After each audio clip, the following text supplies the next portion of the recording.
Welcome to Getting to the Sale with Social Media.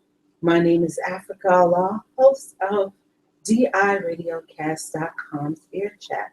I'm also the general manager of the DI Radiocast and New Media Network. Now today, we're going to talk a little bit about getting to the sale with social media, but creating a new and social media strategy. Now, most small business owners realize that social media is a critical component of a marketing strategy. However, they really don't understand how to use social media to get everything that they need. So last week we talked about social media, getting to the sale 101, using new and social media.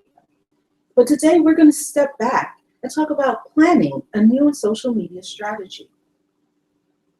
So what I'm going to do is I'm going to share my screen and go through a PowerPoint that I have, talking exactly about how to get to the sale and planning a new and social media strategy.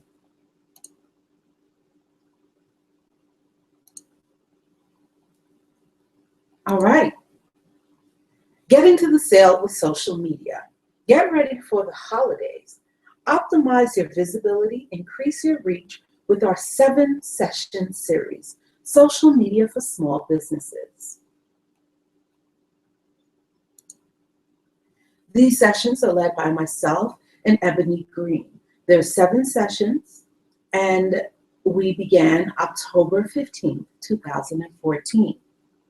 The sessions are $30 a session or $200 for the entire series. The first 2 sessions are being offered for free.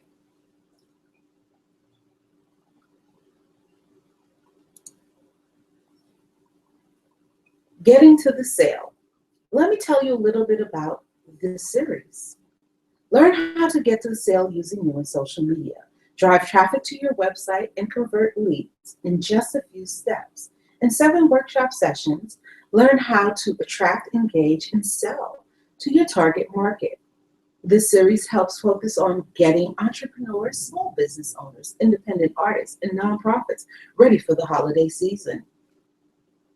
Our objective is to get brick and mortar businesses ready for both Black Friday, Small Business Saturday, as well as establishing an online e-commerce platform to help leverage Cyber Monday sales. Additionally, we want to support holiday gifting for nonprofits starting on Giving Tuesday. Our goal is simple: to educate and equip attendees with information needed to create, execute, and execute a plan of action, otherwise known as a strategy. Via social platforms, this will effectively attract, engage, and result in sales.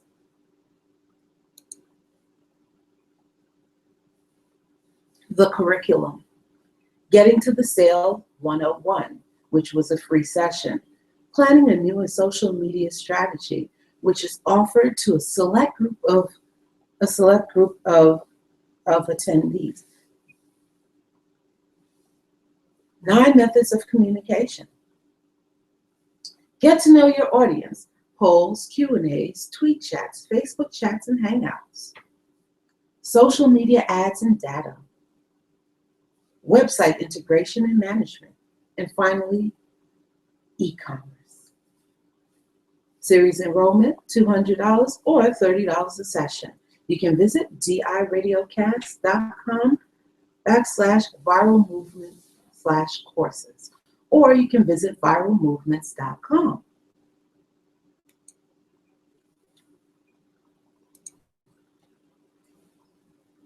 Creating a new and social media strategy. First, clarify your business social media goals. Audit your current social media status. Develop your content strategy. Use analytics to track progress. Adjust your social media or adjust your strategy as needed.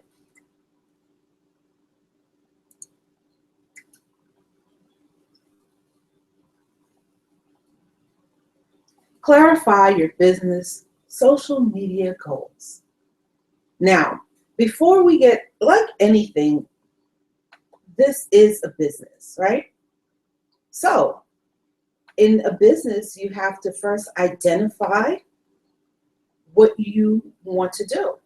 If you are building a business, you have to establish your goals and objectives. As we stated at the beginning of our session, we gave you our goals and objectives and what it is that we want to accomplish with this particular process. So the same thing happens in social media. Start by writing down at least 3 social media goals for your business. Make sure that each goal is specific, realistic, and measurable. It is vital to make your goals measurable so that you can track your business progress towards each goal.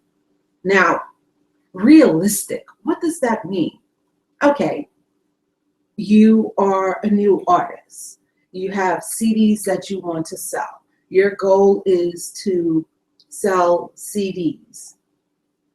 Identify how many CDs you want to sell within a certain amount of time.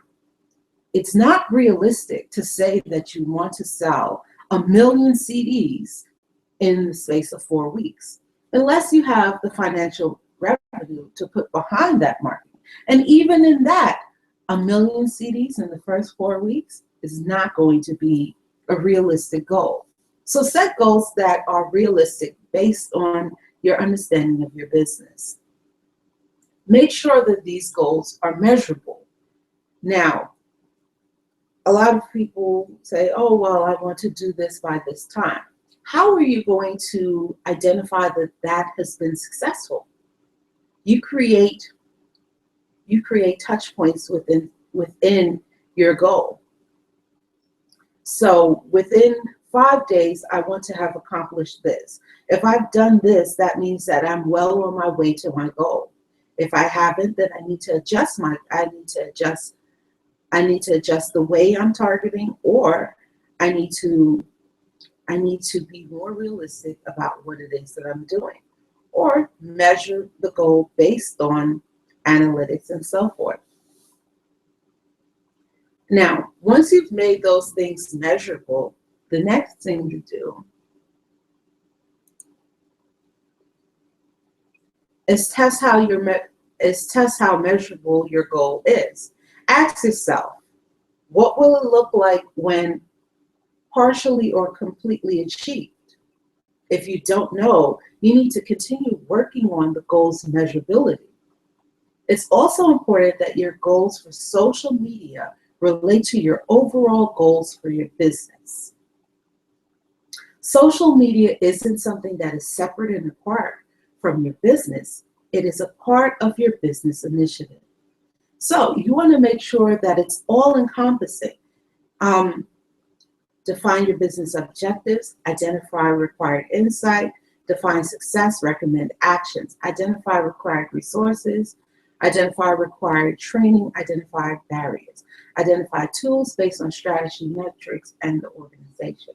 So these are all the different things that you need to take into account when creating your goals and making sure that they're measurable for success.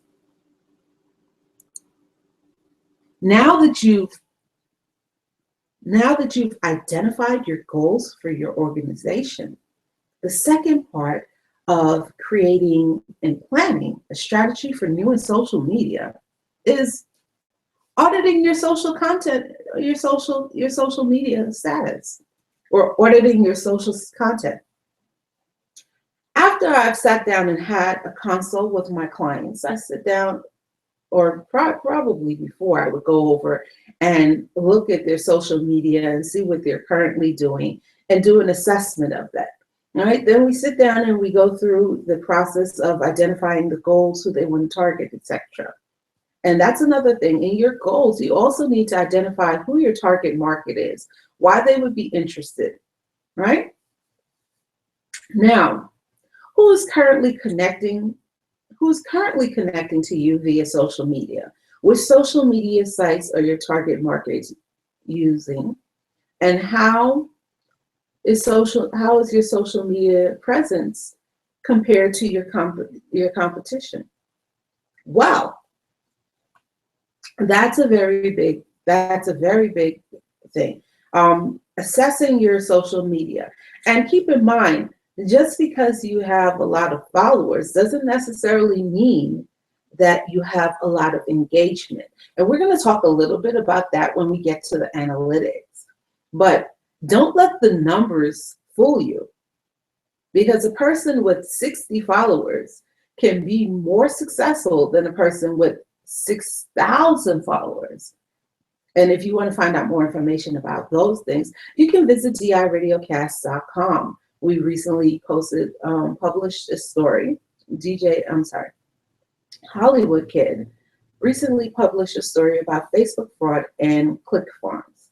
So if you want to find out more about how numbers can be misinterpreted, then visit DI Radiocast. But right now we're talking about auditing your social media status.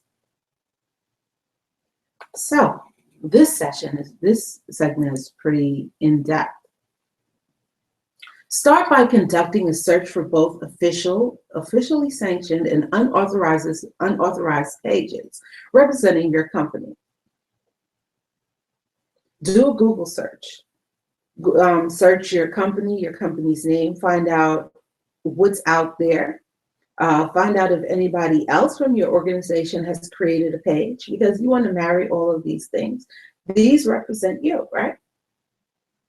After that, you want to make a list. Your list is going to state the social media site, the URL, the number of followers, and the last active date. The last active date is important because it doesn't matter. You may have 1 million followers or 1 million fans, 1 million likes, but if the last time you participated on social or even on your own blog or website was 30 days, 60 days, 90 days ago, you are now starting from scratch.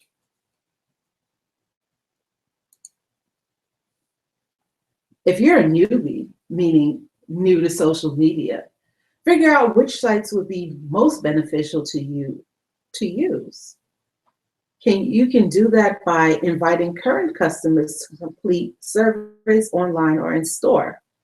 I would suggest that you offer some type of incentive, maybe a coupon or some type of contest, even information, probably something, a discount, we said a discount, coupons, or even a contest. But make it so that it's engaging and people want to participate in the survey.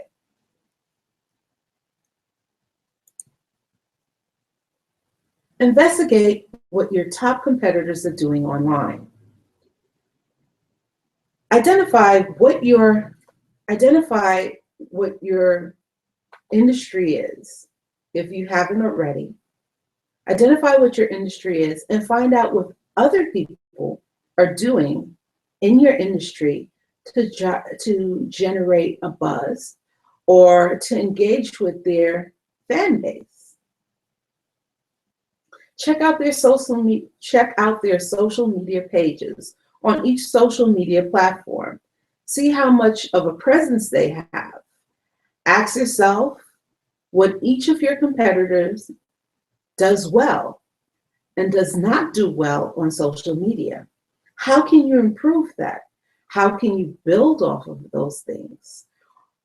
What they're doing, would that work for you? Now, after you've done an assessment of your social platforms or created an outline as to where you want to target based on the interaction with your consumers or your fans, you then want to craft your social media strategy. You are now equipped with everything that you need to get to the sale. And how are we going to do that?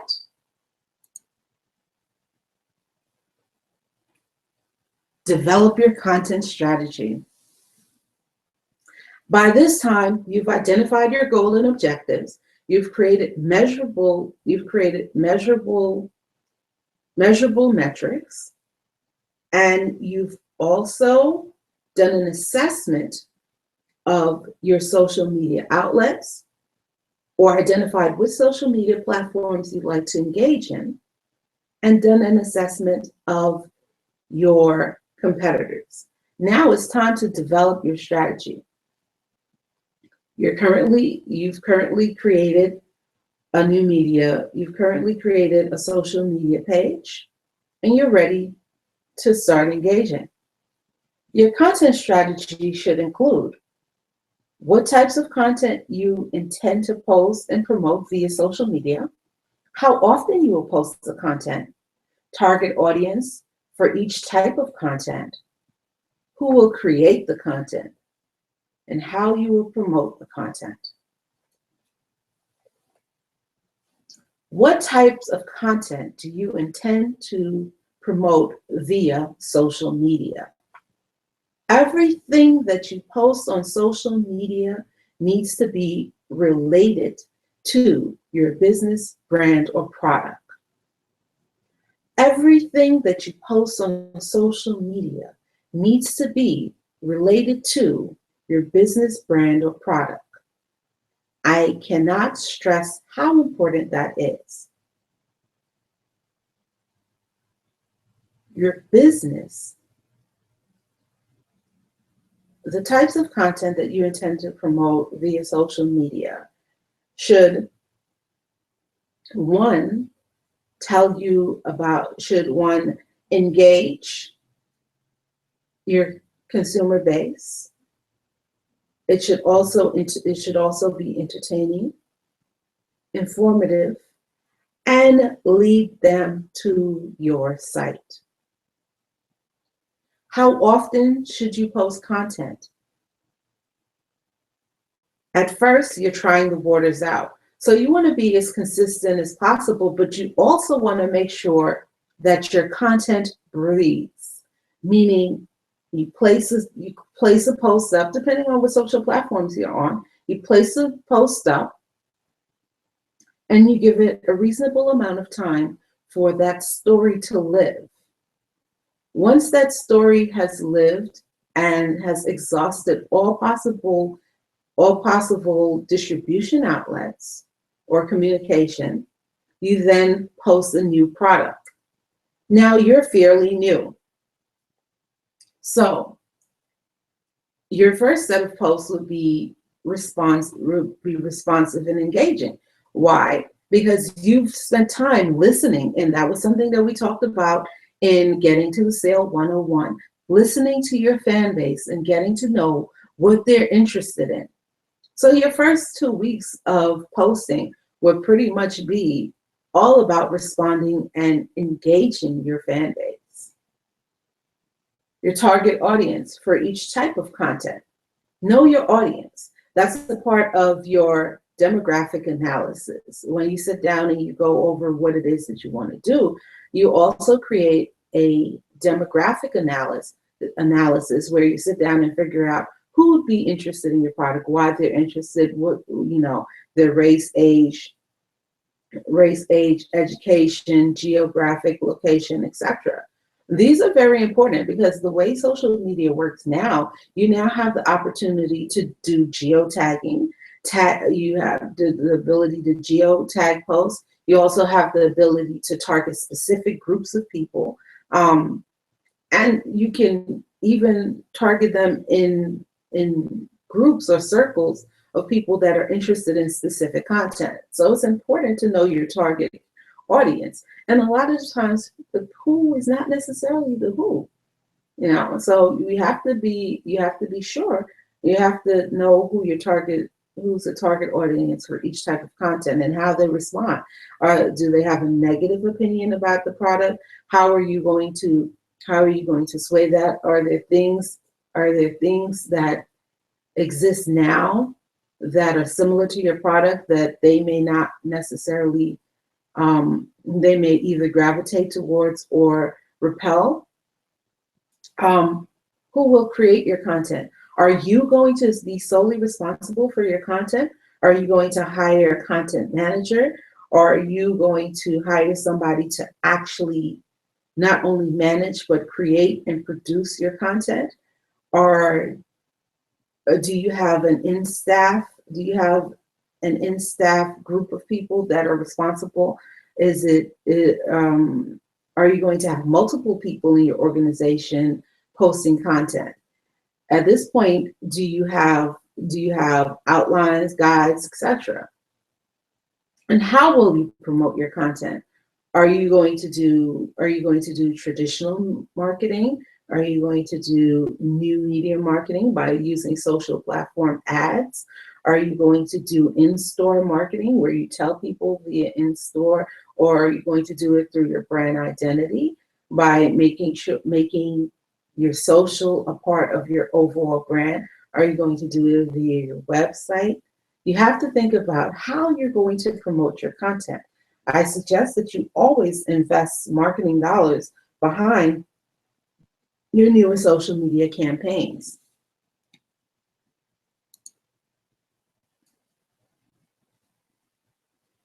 Use analytics to track progress. I am a stern believer of the use of analytics.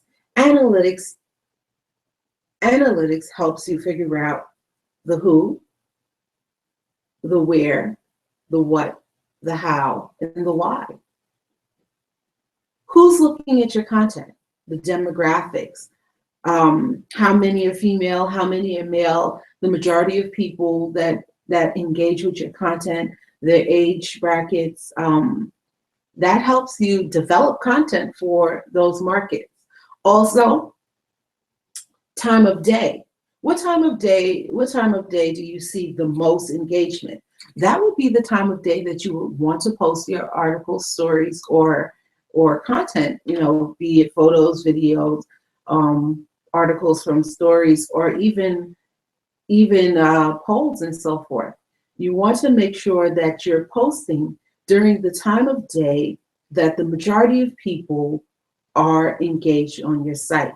Now, engaged on your site or your social platforms. Now, as your audience increases, your daily engagement will change because you now have a bigger pool of people that are fans or supporters of your brand. As your supporters grow, your daily engagement changes. So you use your analytics to assess when you're going to post. So when you first start off, say you get 60 people that like your content, right? Or become friends, followers, etc. You get 60 people.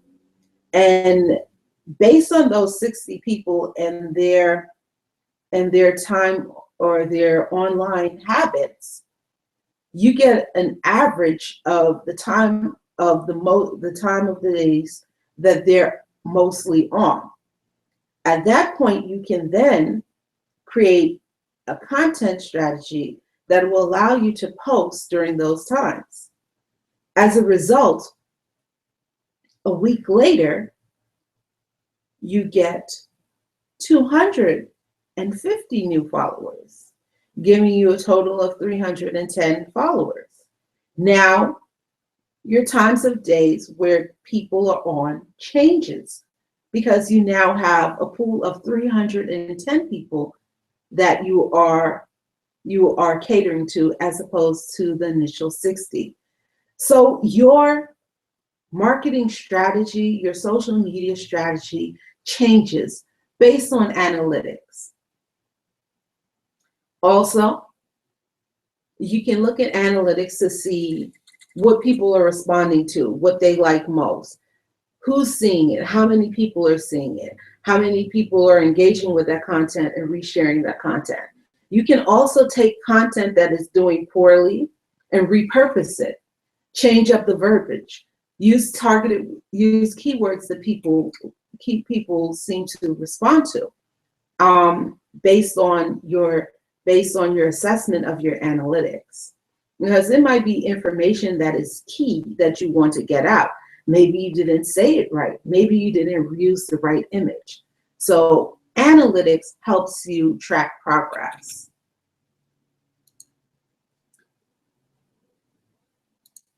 And as I said before, adjust your strategy as needed. Your analytics will help you adjust your strategy as needed.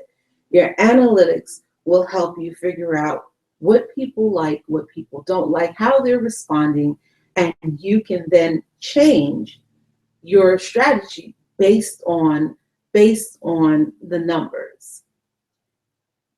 Also, as time progresses and you learn your audience, you have another tool in your arsenal to help you get to the sale.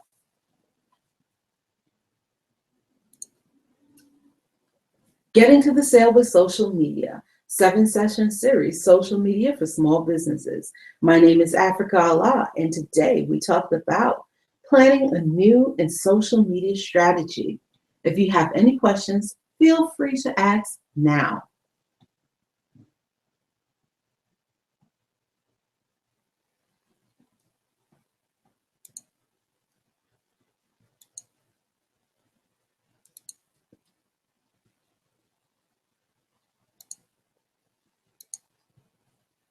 Thank you so much for joining us. If you have any questions, feel free to ask now. Um, you can click on the Q&A button on your screen, and it will allow you to ask any questions.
seems like we had a little break in the session. I apologize. Again, if you have any questions, feel free to ask. We were talking specifically about analytics and the best analytics. If you are on a new or social media platform and you have the option to have a business page, I suggest that you use a business page because a business page often offers more in-depth analytics than a traditional human page. I call them a human page. Google Analytics, I'm sorry, Google also allows you to connect all of your files via Google Analytics through your website. And you can actually track interaction and engagement from social pages into your website, as well as social interaction that leads to conversions to your website or vice versa. So that's one thing that you also want to look at if you haven't already integrated your website into your Google account so that you can do Google Analytics. I would suggest that you start there to do your analytics. Also, for your content strategy, and these are things that we didn't talk about in the actual session, but as I start to think about it, in your content strategy, if you are not necessarily creating your content at that very moment, because of course we have businesses, we're small business owners, we have things that are time consuming, and social media is actually, it can become time consuming. I tell people all of the time, make it a part of your daily habits.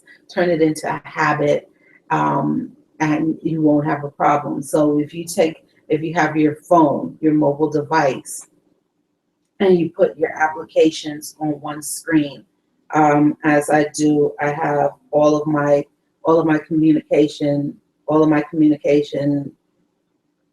apps on this one screen, all of my social media apps on this one screen. What I do is I'll go through it periodically, look at what's being said, and if there's something that sticks out, I would then respond and post something that is relevant to that particular conversation, but is uniquely my own. Now, with doing that, I'm now engaging, but I'm not doing that all day. I'm not sitting there waiting for the response. I have alerts on my phone, and my phone tells me that someone has responded or whatever. If it's an article or story that I'm really interested in, I want to have an in-depth conversation that almost is seemingly, a two-way communication between myself and whomever is responding. Then I would make sure that I have the alerts on that particular story so that I can respond. If it is a story that I can come back to an hour later and respond to the people that have messaged, then that's fine. But once you start doing it, I would tell you, attempt to do it 3 times a day. Same way you wake up in the morning, you eat breakfast, you have lunch, you have dinner. Think of social media as nurturing your business. So attempt to do it as many times a day. Now, if you want to create an outline and you have an editorial calendar, which I call an outline. If you have an outline or a plan of action that you've created and you want to schedule out your content for a period of time, you can use TweetDeck, you can use Hootsuite, you can use there's another one called I can't remember, Social Sprout. You can use Social Sprout. They have excellent analytics. They do cost. You can also use an application called Friendly Plus. Friendly Plus allows you to post from one social platform and have it fall to other social platforms. But what it does is it allows you to schedule it on a time delay.